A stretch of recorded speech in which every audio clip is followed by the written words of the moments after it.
পেঁয়াজটা ভাজা হচ্ছে মাংসের জন্য।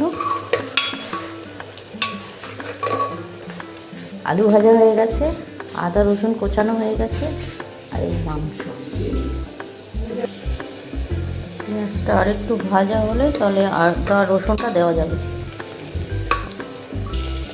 আদা রসুনটা দেওয়া হয়ে গেল, এবার একটু নেড়ে টমেটোটা দেবো।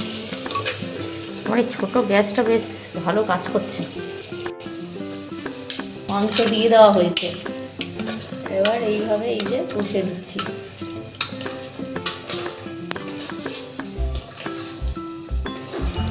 প্রেসার কুকারে করলে কি হয়, অনেকটা তাড়াতাড়ি হয়ে যাবে, কারণ আমাদের আর সময় নেই।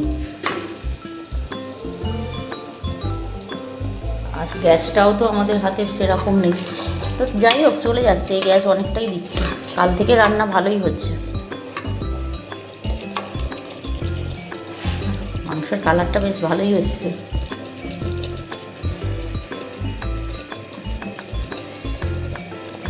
মাংসটা তো রেডি আমাদের, গ্যাসটা ভালোই দিল। এই যে মাংস রেডি,